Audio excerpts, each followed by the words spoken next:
Nah, di sini akhirnya terjawab sudah ya. Apakah di sini menambah kabinet dari 37 menjadi 40 di sini yaitu untuk bagi-bagi jabatan? Ya memang kalau kita ketahui di situ yaitu pertama kali ketika setelah pencoblosan di situ akan merangkul semua lawan-lawan politiknya. Ya termasuk dari PDIP, PKS, Nasdem dan juga bahkan PKB. Dan saat ini pun yang sudah menyatakan yaitu akan mendukung pemerintahan Prabowo Gibran yaitu dari Nasdem. Dan di sini dulu ya lawan-lawan politiknya saat ini akan dirangkul kembali. Nah, di sini bahkan ada isu, bukan isu sih kayaknya beneran juga ya. Di sini Prabowo diisukan nambah menteri kabinet jadi 40, bagi-bagi kekuasaan. Pada saat yang lalu kalau kita mengamati dari berita yang lalu ketika Presiden Joko Widodo di periode kedua. Di sini dari Indonesia sendiri menterinya terbanyak se-ASEAN, kabinet RI bakal kian gemuk. Di sini kalau tidak salah sih yaitu masih berada di 34. Menteri di 34 saja sudah banyak katanya. Ya memang untuk mengurusi Indonesia yang sangat banyak sekali memang membutuhkan menteri-menteri yang cukup banyak sekali. Di sini bahkan Malaysia hanya 27 menteri. Di sini Myanmar 25, Kamboja 23, dan di sini yang paling sedikit adalah Brunei yaitu berada di 12. Nah, tetapi apakah yaitu pertanyaannya apakah ditambahnya yaitu menjadi 40 kursi menteri di sini untuk bagi-bagi jabatan? Semuanya memang berpikir seperti itu. Bahkan dari sini yaitu langsung ditanggapi oleh Ma'ruf Amin.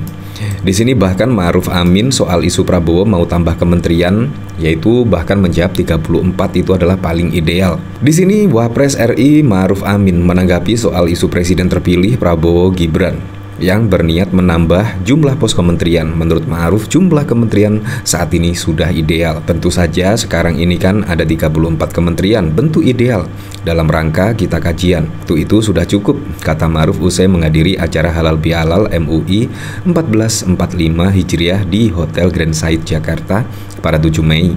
Meski demikian, Ma'ruf menegaskan nomenklatur kementerian bisa berubah, bertambah, dan berkurang. Hal itu bisa dilakukan tergantung dari kebutuhan pemerintah yang sedang memerintah.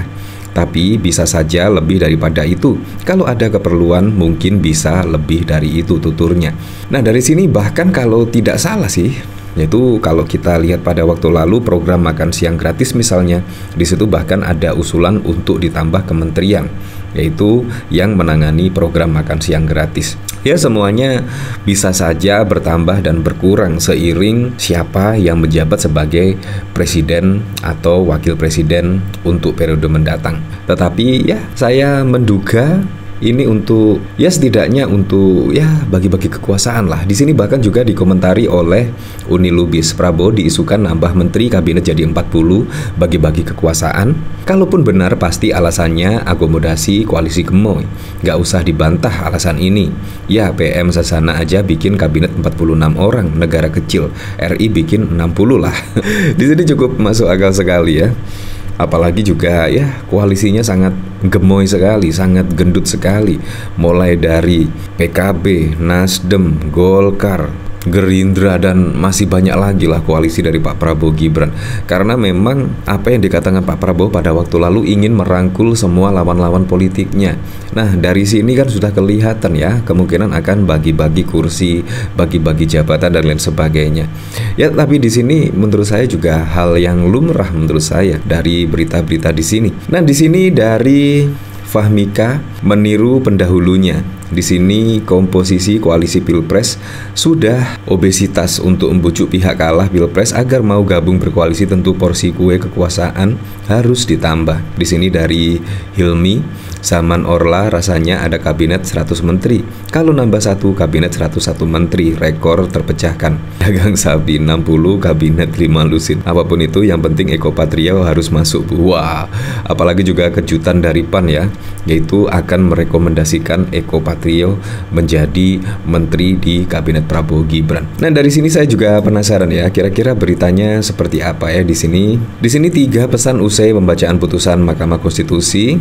Prabowo Gibran mulai menyusun postur kabinet, namun santer terdengar bahwa akan menambah jumlah kementerian menjadi 40 orang. Tetapi bila hendak menambah jumlah kabinet, maka harus ada penyesuaian terhadap Undang-Undang Nomor 39 Tahun 2008 tentang Kementerian Negara. Yung bersambut di saat bersamaan Asosiasi Pengajar Hukum Tata Negara Administrasi Negara di dalam Rapat Kerja Nasional memberikan rekomendasi untuk mengubah Undang-Undang Kementerian Negara. Terdapat kebutuhan hukum untuk melakukan perubahan atas Undang-Undang Kementerian Negara dalam rangka penataan pembentukan kabinet presidensial yang konstitusional, ujar Sekjen APHTN Bayu Dwi Anggono di dalam keterangan tertulis. Wah, kayaknya memang serius ini ya, akan menggodok yaitu jumlah kabinet sampai 40. Nah, di sini bahkan juga elit Gerindra tak membantah kabinet Prabowo akan lebih gemuk dibandingkan Jokowi.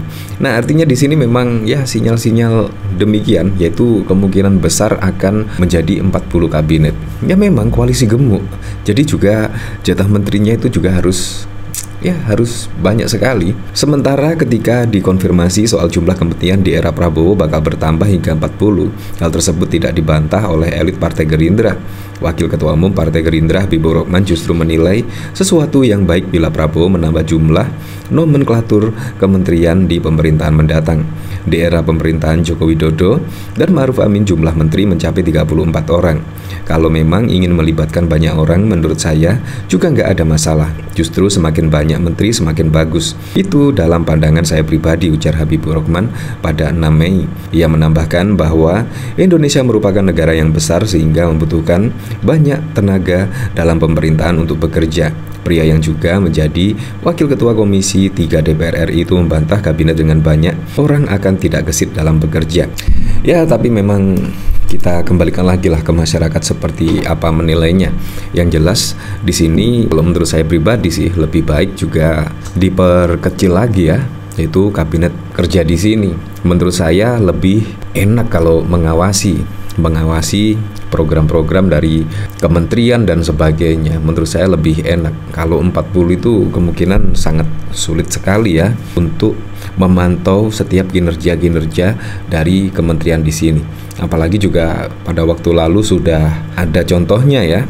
Bahkan juga dari kasus SJL, kasus dari Kementerian Sosial pada waktu lalu pada saat COVID juga melakukan penyimpangan dan masih banyak lagi contoh yang lainnya. Menurut saya 34 itu menurut saya sangat ideal sekali ya, tetapi kita lihat sajalah besok seperti apa.